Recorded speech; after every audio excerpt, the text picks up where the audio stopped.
Hi, ഓണത്തെ കിച്ചണിലേക്ക് സ്വാഗതം. ആറ്റുകാൽ പൊങ്കാല ആവാറായി. പൊങ്കാലയ്ക്ക് ഏറ്റവും പ്രധാനമായിട്ട് ഉണ്ടാക്കുന്നതാണ് പായസം. ശർക്കരയും നാളികേരം ഒക്കെ ചേർത്ത് ഉണ്ടാക്കുന്ന പായസം ദേവിയുടെ ഇഷ്ട നൈവേദ്യമാണെന്നാണ് വിശ്വാസം. ഇന്നപ്പോൾ നമുക്ക് പൊങ്കാലയ്ക്ക് എങ്ങനെയാണ് പായസം ഉണ്ടാക്കാൻ നോക്കാം. അരി എടുത്തിട്ടുണ്ട്. ചമ്പ പച്ചരിയാണ് വേണ്ടത്. വേഗം വെന്ത് കിട്ടും ഈ അരി. വേറെ അരിയോടും പായസം ഉണ്ടാക്കാം, പക്ഷെ പൊങ്കാലയ്ക്ക് പൊതുവെ ചമ്പ പച്ചരിയാണ് ഉപയോഗിക്കുക. ഇനി ശർക്കര, ശർക്കര ചീകി എടുത്ത് വെച്ചിട്ടുള്ളതാണ്. ഇപ്പോൾ പ്രധാന ഇൻഗ്രീഡിയൻസ് ആയിട്ടുള്ള അരിയും ശർക്കരയായി. ഇനി നാളികേരം, അത് കുറച്ച് കൂടിയാലും സ്വാദ് തന്നെയാണ്. ഈ 3 ഇൻഗ്രീഡിയൻസ് ആണ് പ്രധാനമായിട്ടുള്ളത്. വെള്ളം മൺകലത്തിൽ വെച്ചിട്ടുണ്ട്. ഇനി സ്റ്റവ് ഓൺ ചെയ്യാം. ഈ കലത്തിൽ ഏകദേശം ഒരു 3/4 ഭാഗം വെള്ളം വെച്ചിട്ടുണ്ട്. എത്ര അരിയാണോ നമ്മൾ എടുക്കണേ അതിൻ്റെ 6-7 ഇരട്ടി വെള്ളം, അതാണ് കണക്ക്.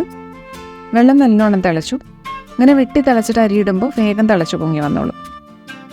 അരി കഴുകി വൃത്തിയാക്കി വെച്ചിട്ടുണ്ട്. അരി കയ്യിലെടുത്തിട്ട് പ്രാർത്ഥനയോടുകൂടി 3 തവണ അടുപ്പിൽ ഇങ്ങനെ ഒഴിഞ്ഞിട്ടാണ് കലത്തിലേക്ക് ഇടുക. പൊങ്കാലയ്ക്ക് പായസം ഉണ്ടാക്കുമ്പോൾ അരി ഇട്ടിട്ട് ഇളക്കില്ല. തിളച്ച് തൂവിയതിന് ശേഷം മാത്രമേ ഇളക്കാറുള്ളൂ. വേഗം തിളച്ചു വന്നോളൂ.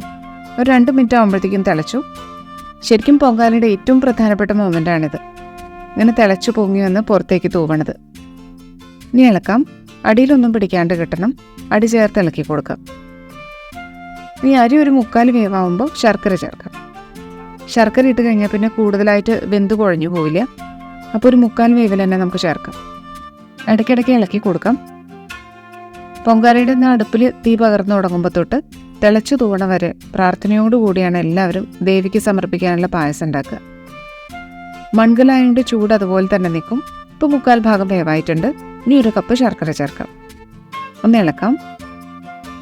അരി വെന്ത് പായസമൊക്കെ ആയിക്കഴിഞ്ഞാൽ പിന്നെ തീർത്തും തിളക്കണേന് തൊട്ട് മുമ്പ് വരെ നമ്മൾ അതേ അടുപ്പിൽ തന്നെ വെക്കും.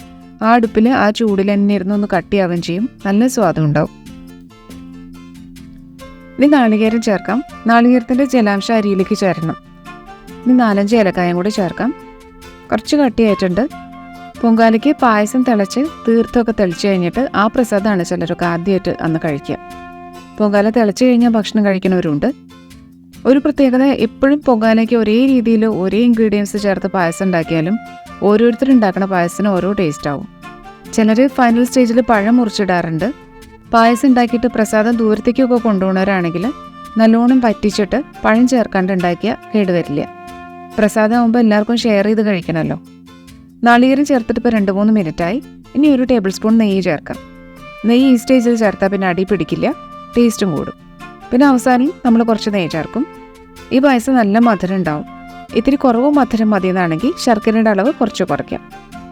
ഇപ്പോൾ ഏകദേശം. ഇനി 1 ടേബിൾ സ്പൂൺ കൂടി നെയ്യ് ഒഴിക്കാം. 10-15 കാഷ്യൂനട്ടും ചേർക്കാം. ചിലർ ഉണക്കമുന്തിരി ചേർക്കും. പഴക്കഷ്ണങ്ങൾ ചേർക്കുകയാണെങ്കിൽ ഇപ്പോഴാണ് ചേർക്കേണ്ടത്.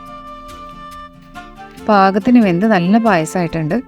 ദേവിക്ക് ശർക്കര ചേർത്ത നൈവേദ്യം നല്ല ഇഷ്ടമാണെന്നാണ് പറയുക.